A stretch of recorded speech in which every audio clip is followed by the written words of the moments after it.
Pleased that today we're going to have a presentation regarding quality improvement and reducing the time to diagnosis for children at risk for autism spectrum disorders. Our presenter today is Dr. Heather Johnson, a child psychologist at the Kelly O'Leary Center for Autism Spectrum Disorders at Cincinnati Children's Hospital Medical Center. Heather is the quality improvement lead at the Kelly O'Leary Center and is the clinical director in the Division of Developmental and Behavioral Pediatrics at Cincinnati Children's. I think that she's got a really good presentation for us that may help a lot of our sites as we deal with trying to reduce wait lists and speed up the access to care. So without further ado, I'm going to turn things over here to Heather. Thanks, Dan. Hi, everyone. I'm really excited to be here today to talk with you about our access journey and our model for seeing patients who are referred to us under the age of 3. I'm going to spend some time talking with you about access principles more generally so that you understand what we've learned along the way in terms of the different types of things we should be considering when we think about improving access, and then we'll talk more specifically about our under 3 model and the different things that we tested to get there. At Cincinnati Children's, we've been focused on access for a number of years, since well before my time, for a variety of reasons. We know that timeliness has been identified as one of the 6 domains of quality by the Institute of Medicine. And it's really important that we're able to see our patients in a timely manner so that we can get the best outcomes. Certainly at our site, and I imagine at all of your sites, we know that when we have longer wait lists, providers are dissatisfied and patients are dissatisfied. I know at our site we hold monthly diagnostic team meetings where we talk about our patients that we're seeing, and the further and further apart that, or away that is, that those conversations happen to when we actually saw the patient, the harder it is to have a really fruitful conversation about those patients coming through. And so nobody wants their patients to have to be waiting a long time to get access to care. So we know that if we can improve that, our patients and our providers are both happier. And then when you think about when you have delays, that also means lots of extra costs that our systems are incurring. So we're having to do a lot of rework, and there's a lot of redundancy in the system. And now we have all these wait lists to manage that Dan was talking about. So there's a million different reasons that we could all think about in terms of why it's important to work on access. This is one of my favorite little cartoons. You can see that there's a waiting room full of people, and one guy says to the other, actually, there's nothing wrong with me, but by the time I see the doctor, there probably will be. And so I'm sure that sometimes our patients feel that way. Sometimes I feel that way when I think about what are the next steps for my patients and what do I want to refer them on to, and how long is it going to take them to get in if they need that. So certainly in our field of developmental and behavioral pediatrics, access or getting patients in to see us has been a long-standing issue. When we first started looking at this, I think they did a brief little review and found that access could range anywhere from 30 days to 30 months when it came to getting patients in for developmental concerns.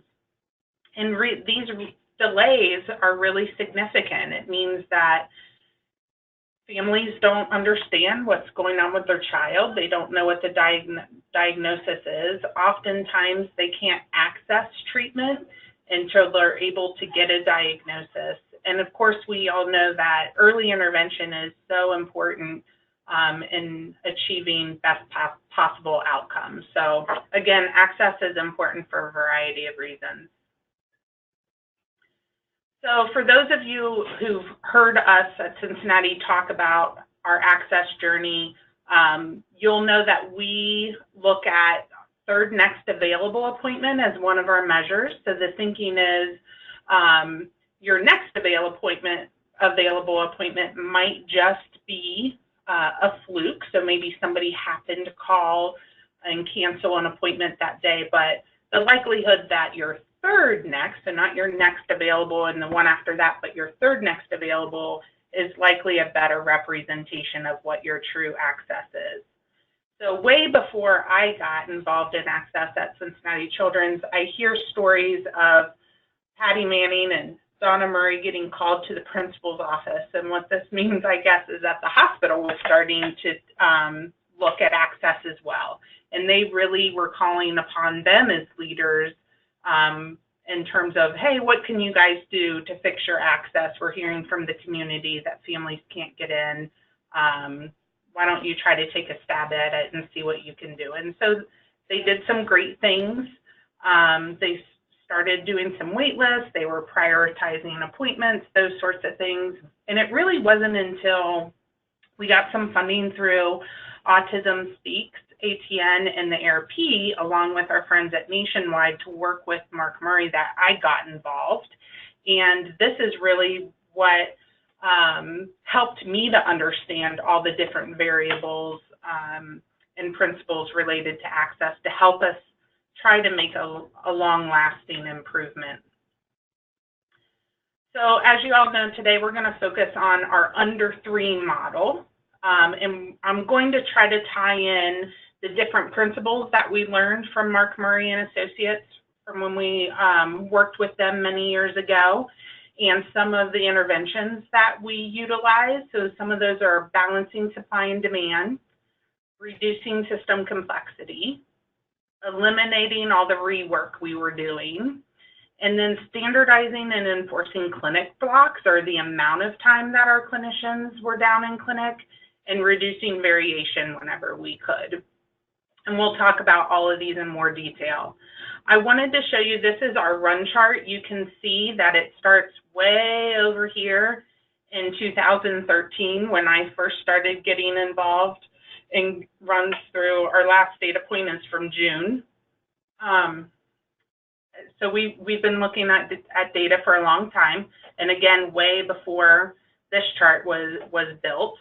This bright blue line here is for our patients that are 6 years of age and over. We categorize our demand or our patient population into a few different buckets. So we have our under 3 population, under 6, which is essentially 3 to 5 year olds, and then 6 years old and over. So the bright blue is that 3 to 5 age.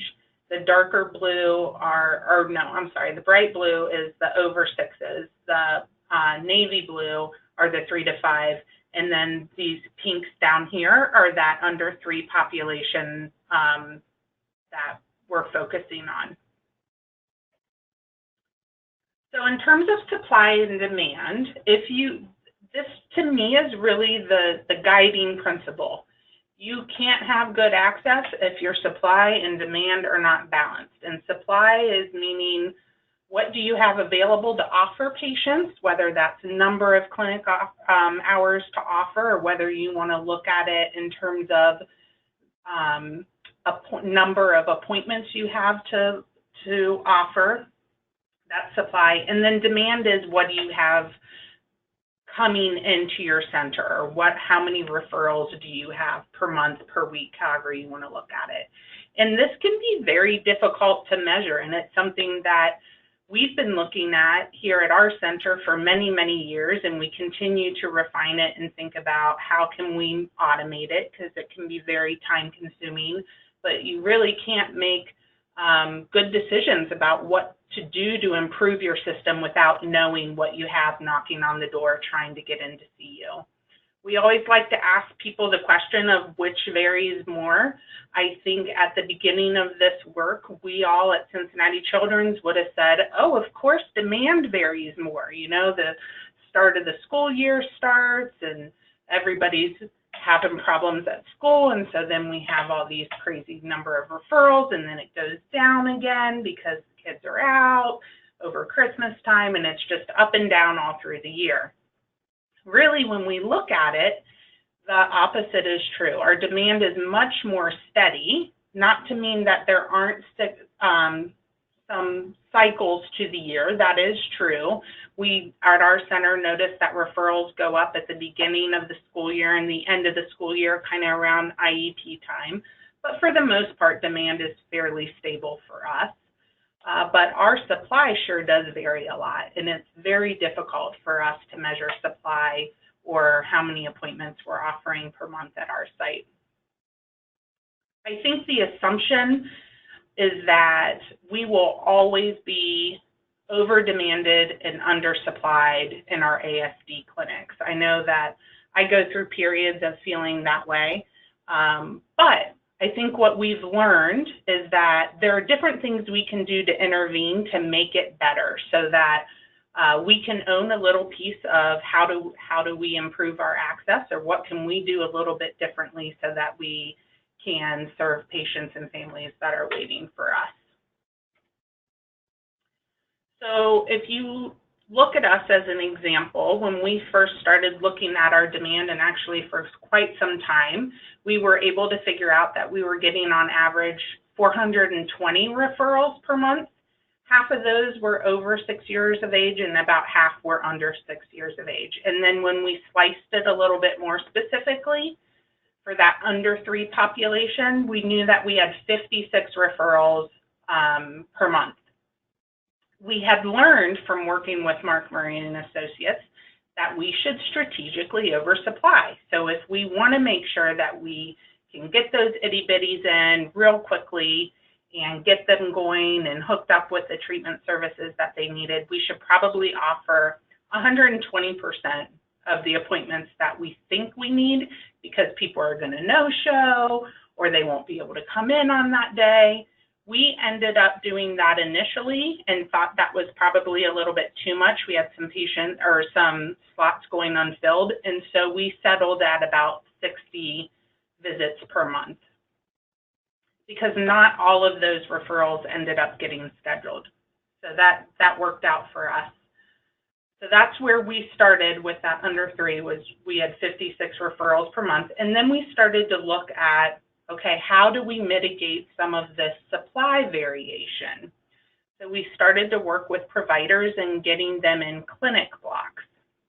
This was a new concept for me as a psychologist, but basically what we tried to do is we tried to get clinicians to see patients in 4-hour blocks.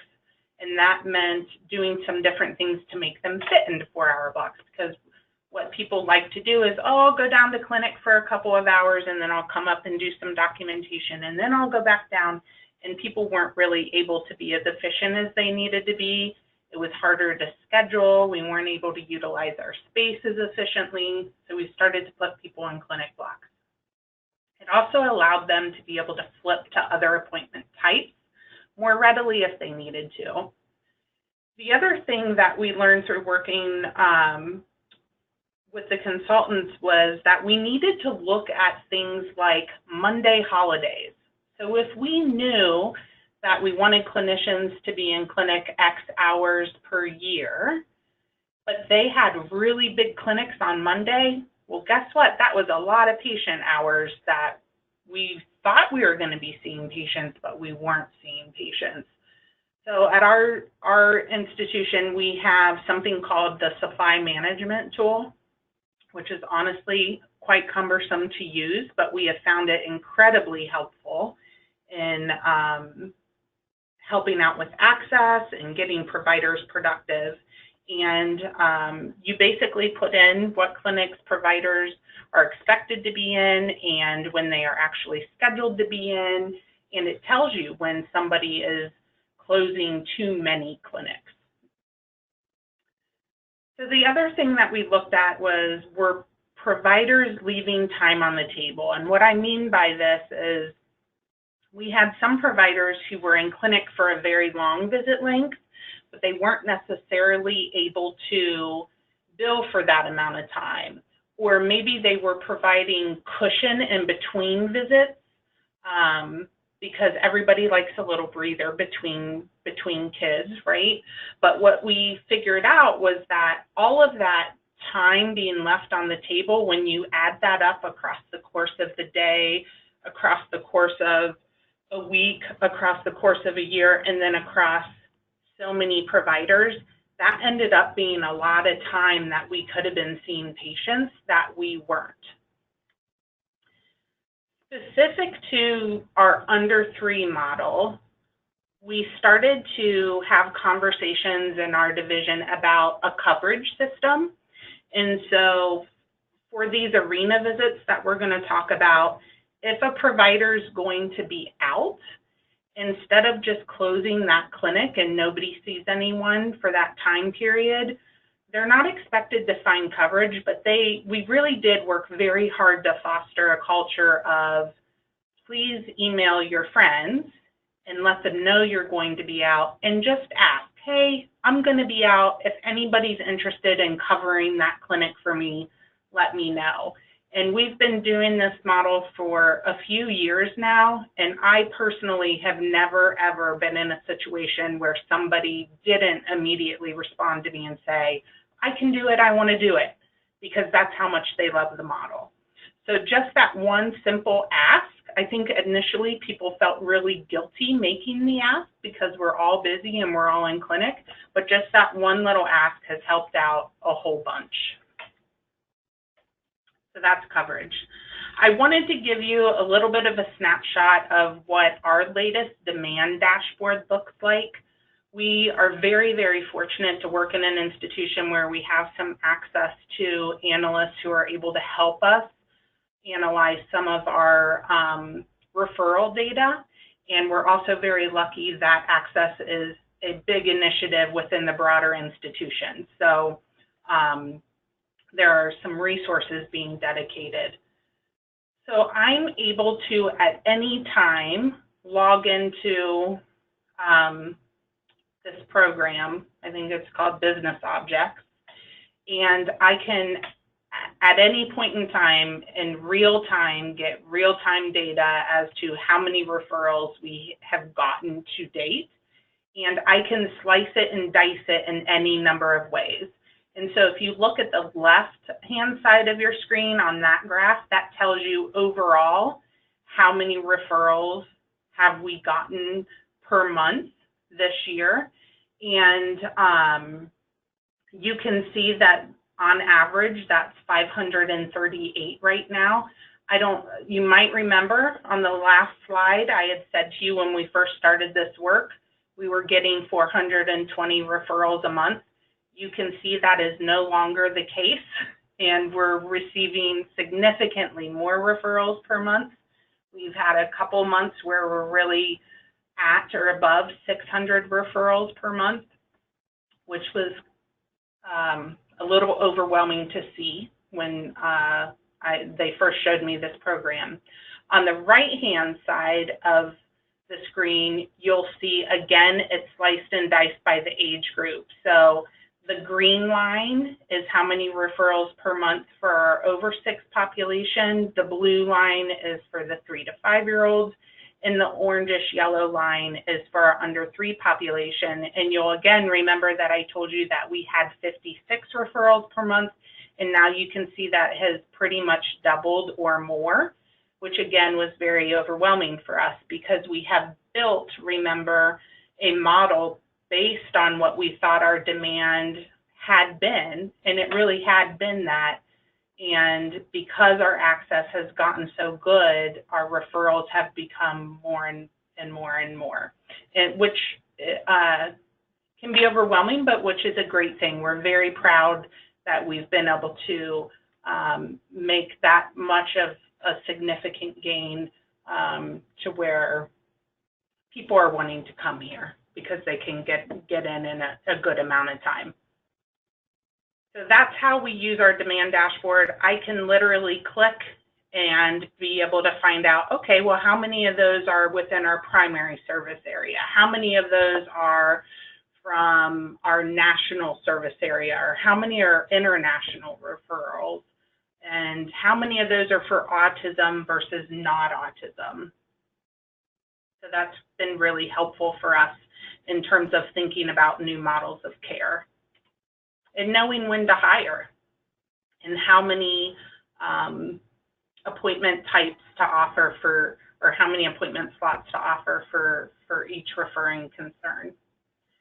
So that's supply and demand. One of the other principles that we learned about was reducing complexity. I still think we have a pretty complex system down here in Cincinnati, but we've worked really hard to reduce some of that complexity. Again, what we've learned is the more complex your system is, the worse your access is going to be, because people have to make decisions about, well, should they go down this route or that route? And there's just that much more opportunity for delays and bottlenecks. So whenever we can, we try to look for opportunities for decreasing complexity. And so for example, one of the things that we did with our under 3 model, we really had started that model as saying, oh, this is just going to be an autism only model. And we started to test a similar model for children who were referred with just other developmental concerns. And what we learned was that our hit rate, or the likelihood of a patient ending up with a diagnosis of autism, was actually higher in the children that were referred for development, just general global developmental delay, than were for the patients who actually were referred with a concern for autism. So instead of having 2 models of care, we now have 1 model of care for patients referred under 3. So that's an example of reducing system complexity. Sometimes we increase system complexity to try to get a little bit of control over our access. We've done this. We still continue to do this a little bit. So we might place priority at our center. We place priority on our younger patient referrals. So we offer more of those appointments than we do for older kiddos being referred.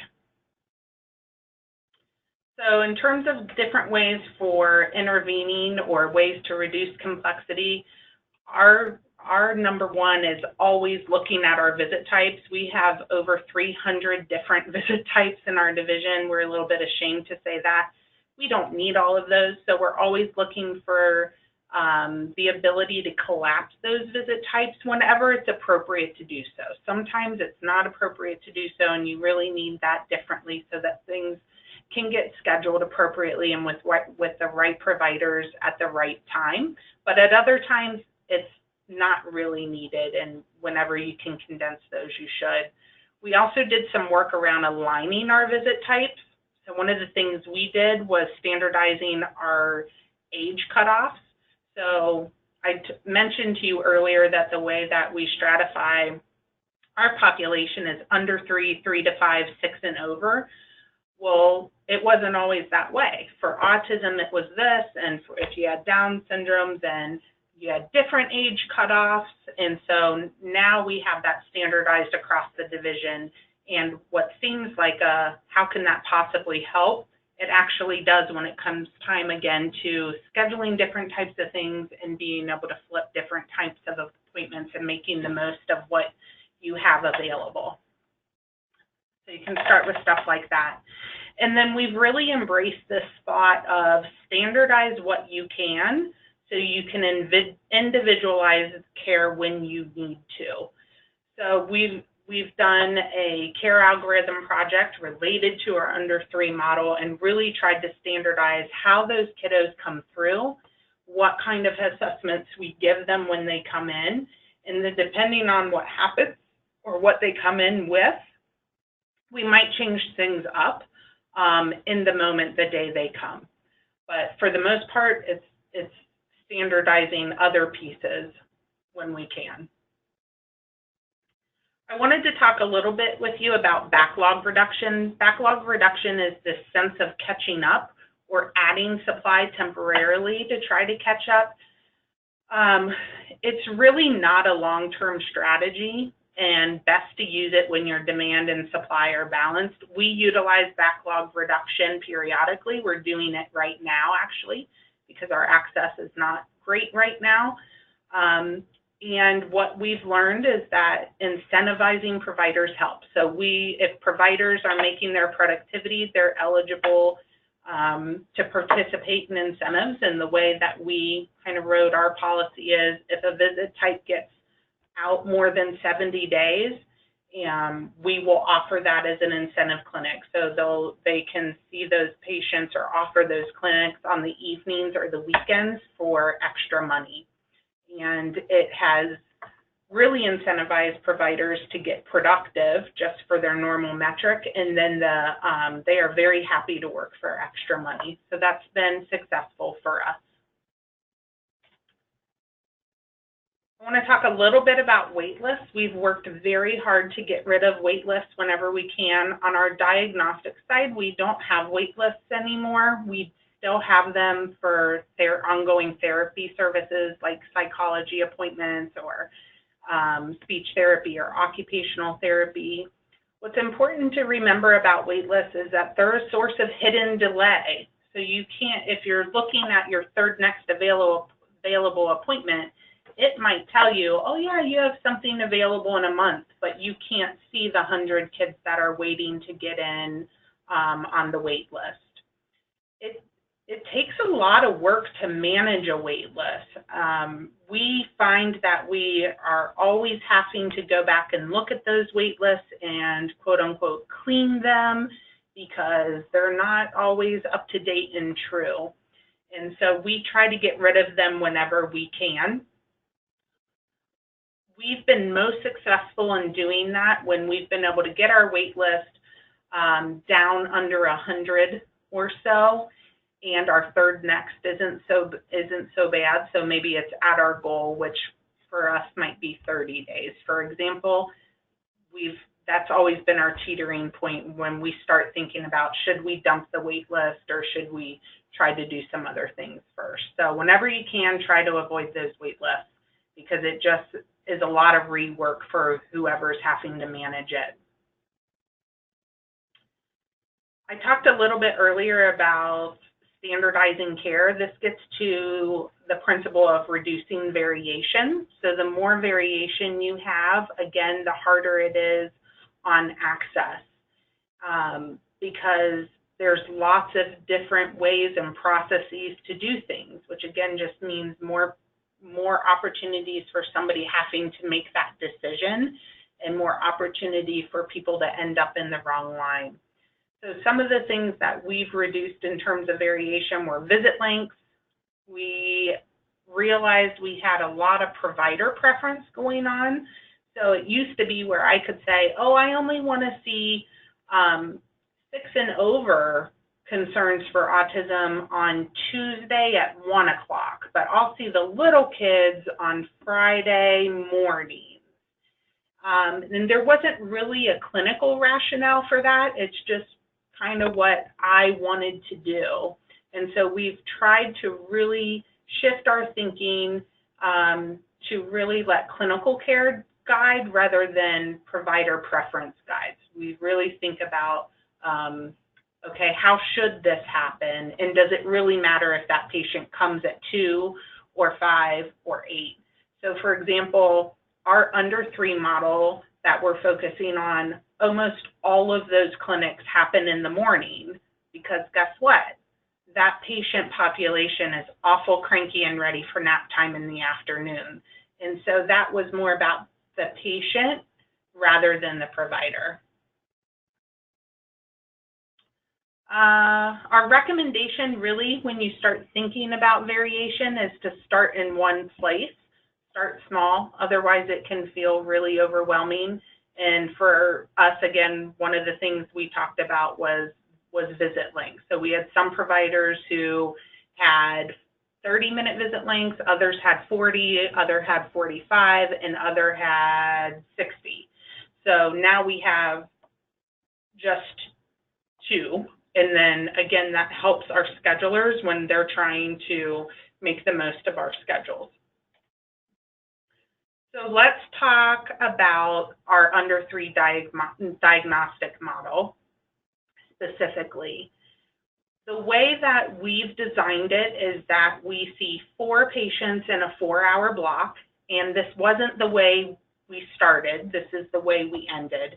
We used a quality improvement methodology, and so we used PDSAs, and I'll share some of those with you in a couple of minutes. But this is how our block ended up looking. We see 4 patients in 4-hour block. The first 2 patients come in at 8. One of them sees a psychologist for an hour, and then they go see the physician and the speech language pathologist for the hour after that. The other patient comes in at 8, and it's the opposite. So they'll see the MD and the SLP first, and then in their second hour they see the psychologist.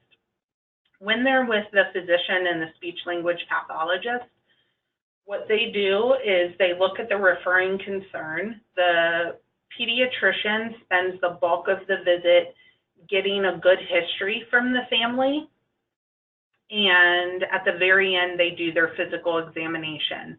The speech language pathologist does an ADOS. At our site, we know it's really weird, but at our site, the psychologists usually do not do the ADOS. Sometimes they do, but it's not our norm. Our speech language pathologists do.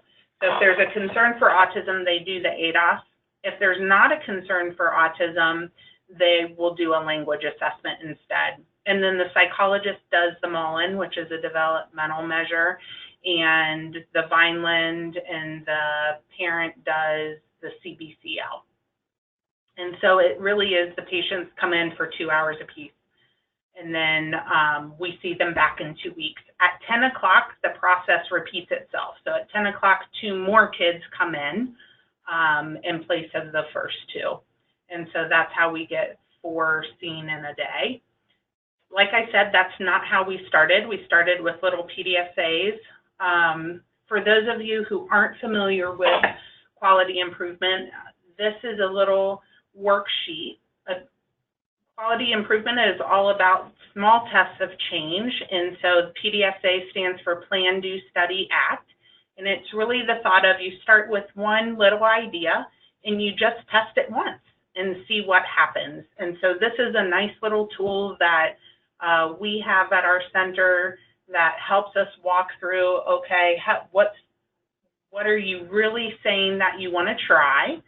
How will you know that the change that you're suggesting is an improvement?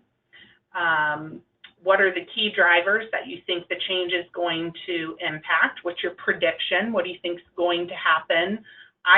What I like about this form is this plan section. It really forces you, if you're new to PDSAs, to think about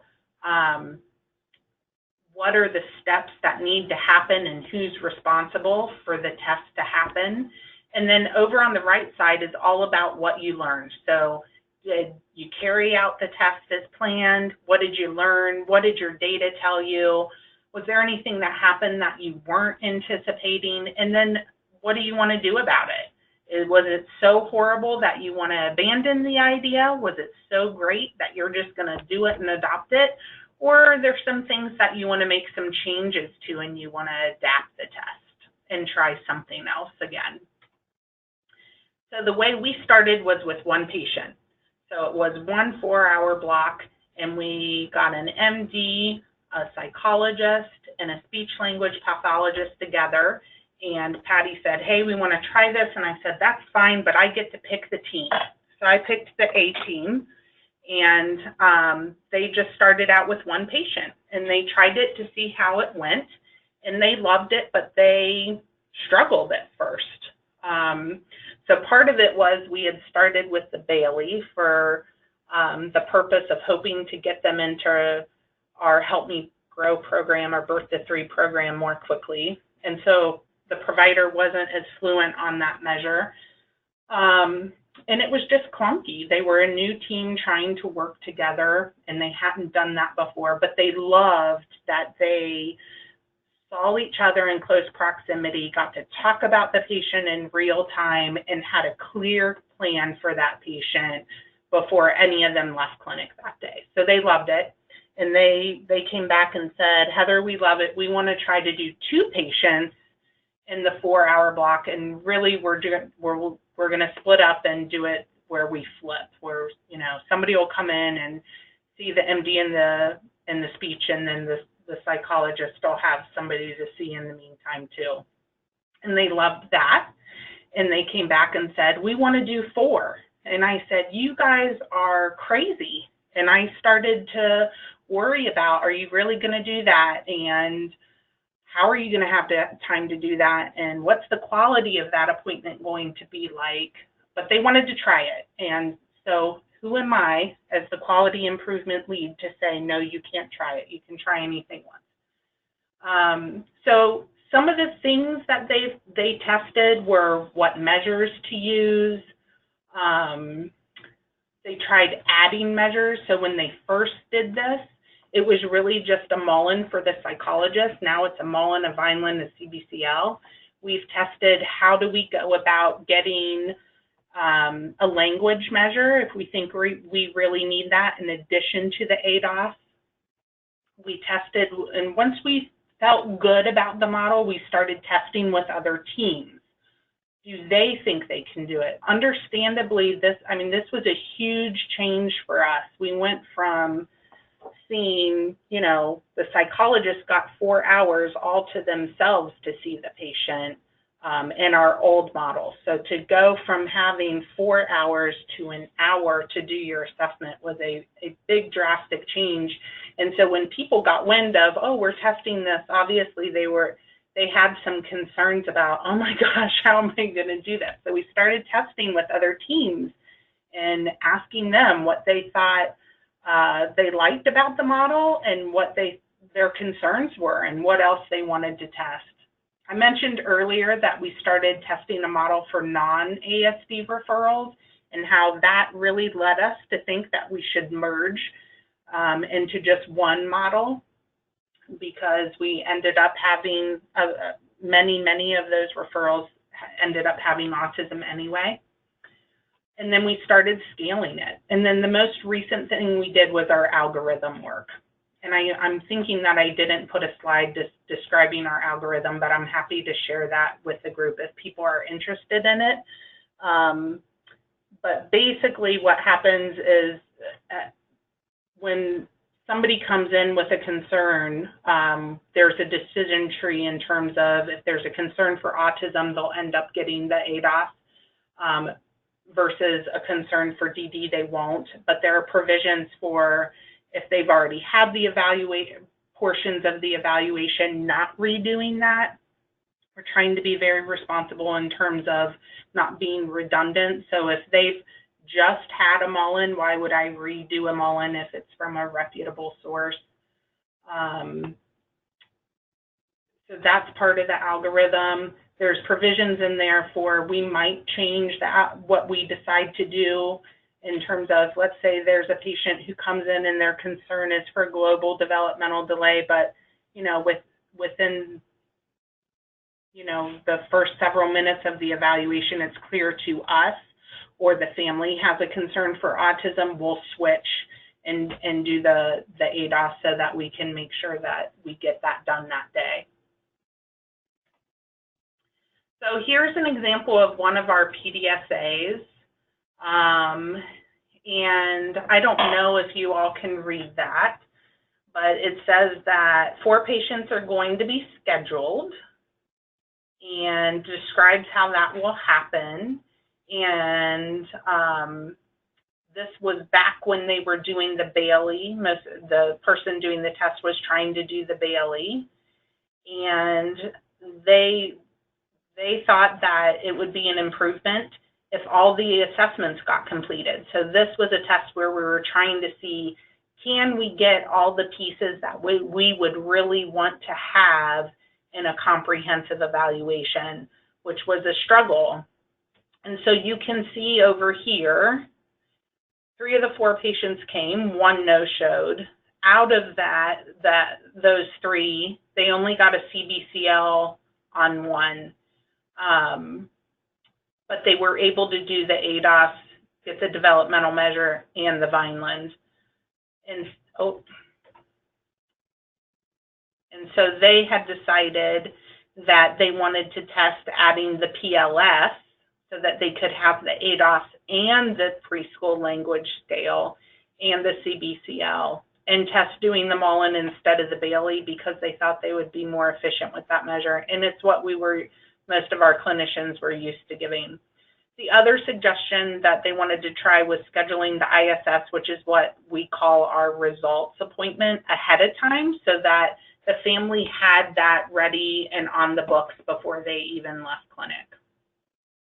So that's an example of one of our PDSAs. So before we get to questions,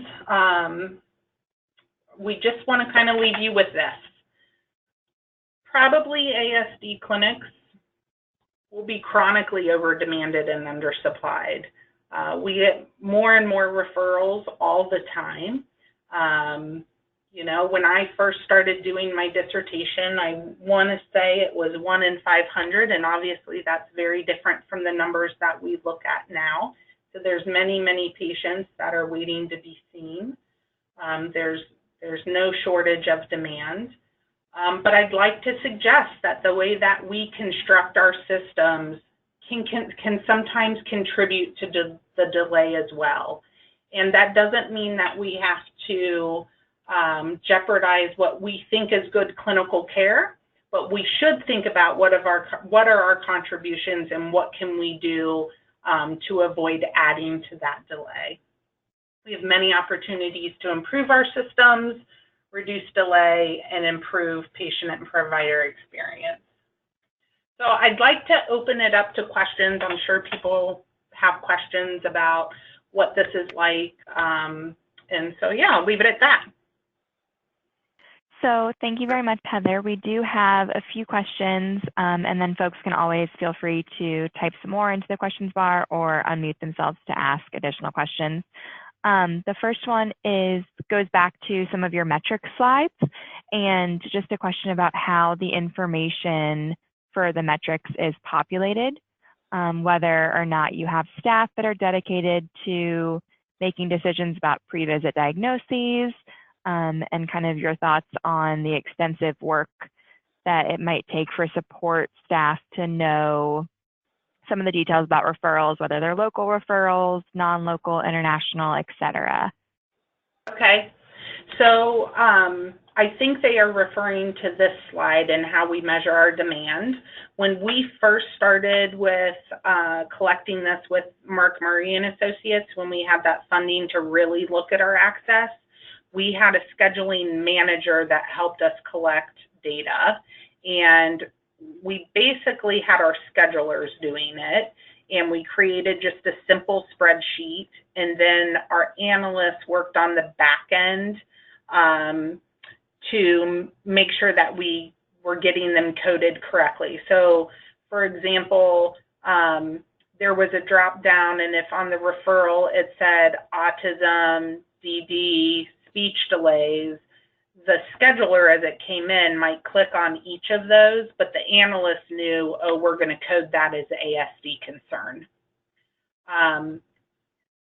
Now we have them not doing it on a spreadsheet, but in Epic. We have Epic as our electronic health record, and when the referral comes in, they change something in the status of the referral under a reason, and it's collected that way. So we used to have an analyst that would take that big Excel spreadsheet and have to crunch all those numbers for us every month.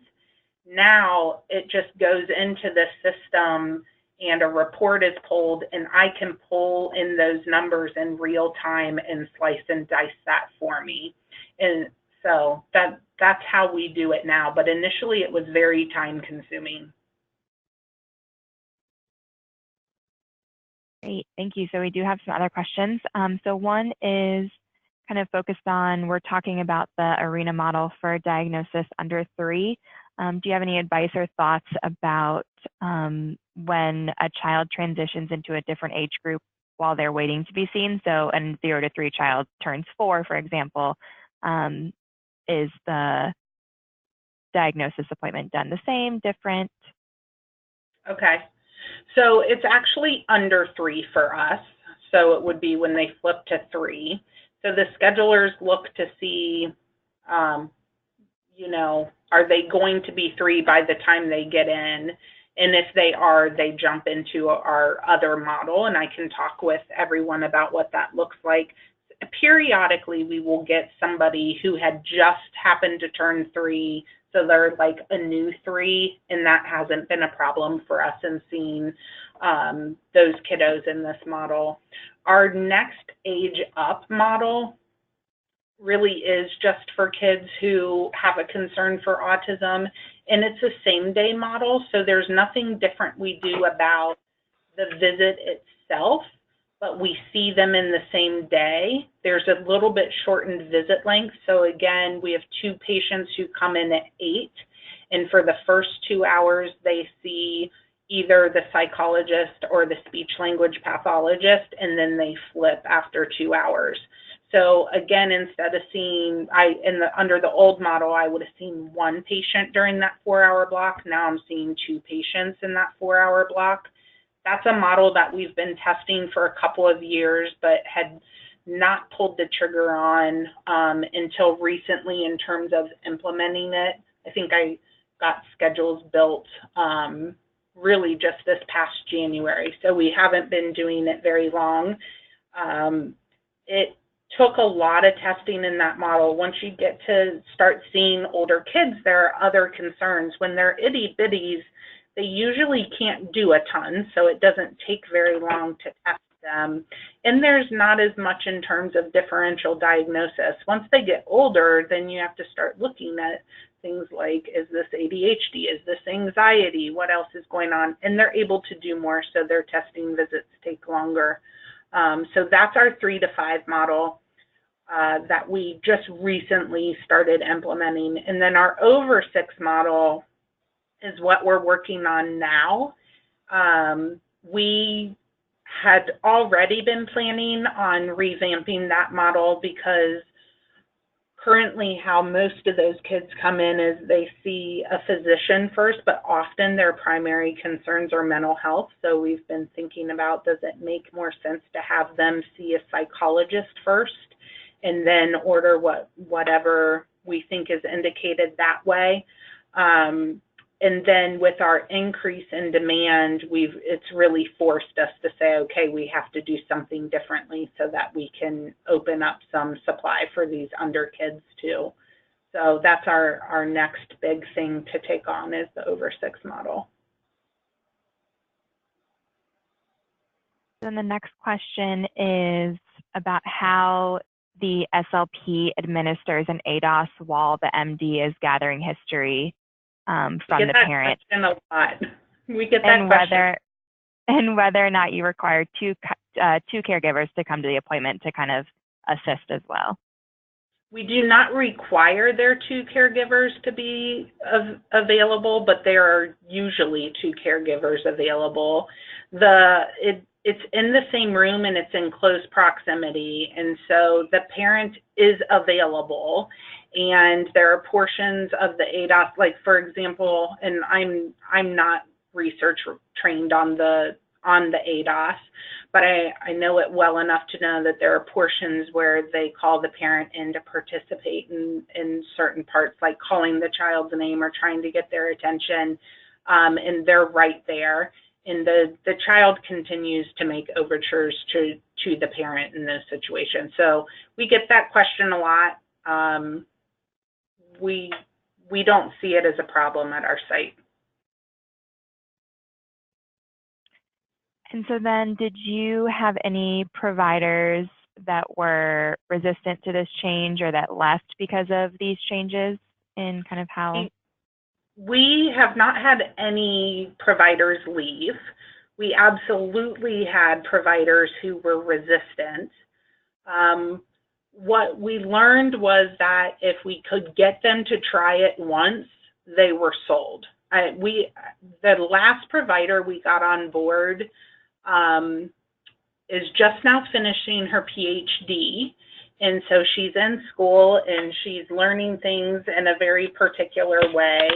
And she was very much concerned about the quality and the way that she was learning from her professors to do things, and didn't think she could do it, to be honest.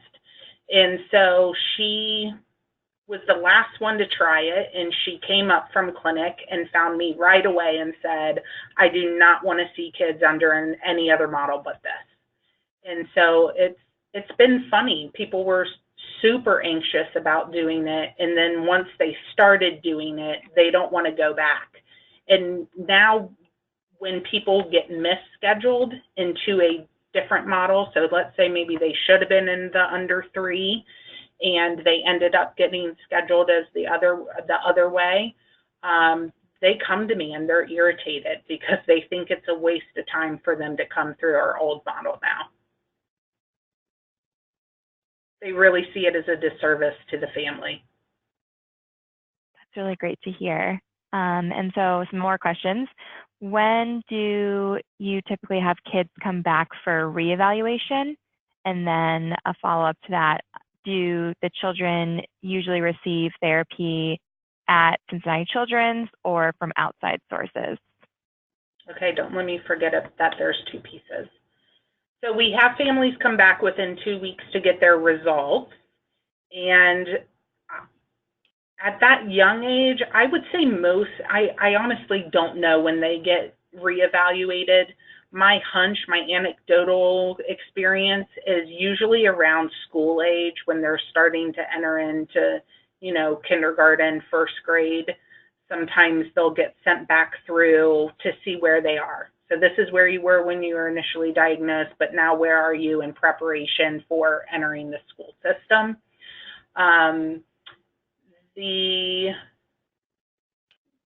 So some of our families get therapy here and some of them get therapy in the community. Some of our families don't live anywhere near us, and so they get therapy where they're closer to home. And so you mentioned just briefly about your PhD, recent PhD, so that this question is about whether or not you involve postdoc psych trainees or other graduate or postdoctoral level trainees from other disciplines in this type of model. We do. So that actually was one of the things people were concerned about. We have a pretty large training program, and we involve them in the model. So we just got new psychology fellows and new medical fellows, and we have a clinic on Thursday that I'm covering, and there's a brand new fellow that is going to administer all 4 Mullins with me. But I'm going to be in the room to help if if she needs help with some behavioral support, because my understanding is that's kind of where she's at. And if they need help with getting the Vineland completed and stuff like that, I'll jump in and help her. And then our medical fellows will be doing the medical portion. So we usually start out small. So they will start observing and get a feel for the flow of the model. And then they will maybe just first focus on, for the psychologist, for example, they would just first focus on just do 1 Mullen. And the psychologist, supervising psychologist, might be in the room helping with handing materials and stuff like that. And the fellow won't have to worry about getting the Vineland or anything like that done. And then they get to 1 full. And then maybe they move to, okay, you'll do the 1st and the 3rd patient, but they kind of have a breather in between, and they gradually work up to doing all 4 of them. And they've been successful with that. We have one arena team that every single discipline has a trainee with them during that time. But that was, again, an area of concern for our providers, is how are we going to do this with trainees?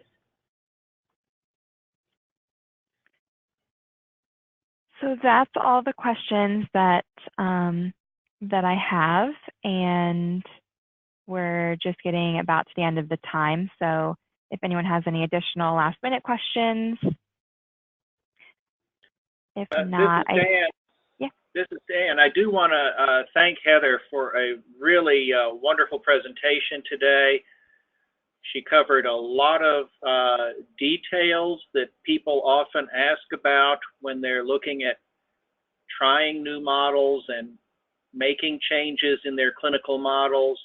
I appreciate her emphasizing the hesitancy that many clinicians have because of the fear that this might not be as effective or thorough or as high quality of care, and how actually people find that they feel they're doing a better job, they have more flexibility, they don't have to leave things out.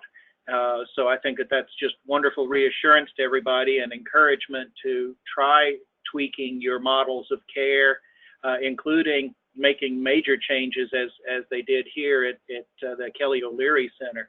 So I want to thank Heather again for a wonderful presentation and giving such details on the obstacles that they encountered as well as all the successes that they experienced. Thanks for having me.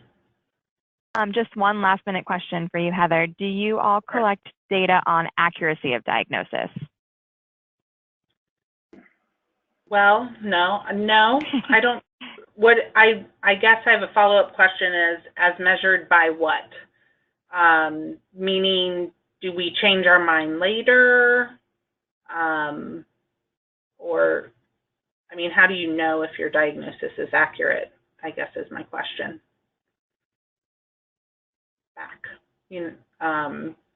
We've looked at, what I'll say is that when we have, every once in a while you get a kiddo who is hard and the team just isn't sure. And again, in those instances, we've loved having the team to say, to reassure each other of, yeah, we're not sure. And usually what we do if we're not sure is we tell the family, we're not sure. We want to follow your kiddo closely. We want to see you back in 3 months. And we tend not to make a call until we feel pretty secure in what we're thinking. I know that, you know, Patty Manning has definitely voiced an interest in, with the callback study and other ATN activities, we've become more and more interested in what, when you do the forms pre and post and somebody doesn't meet criteria anymore, what is it about that child with the diagnostic shift? I know, again, anecdotally, I see some older kids evaluations, and sometimes I'll get kiddos who come back through and there's a question of, hey, this kid feels different to me now 6 years later. I want to run them back through for a reevaluation. And as I'm doing those chart reviews, it's clear to me when they came through the first time, the ADOS was kind of inconclusive. So in the report, they'll say, oh, they had varied social communication skills and, you know, has some features, but then these other promising things. And same with the psychology report. So I'm not quite sure how to answer that question, I guess, because I don't know how any of us know when we get it right or wrong. I think those are great insights, given that. Well, I want to thank everybody who was able to sign in for today's webinar.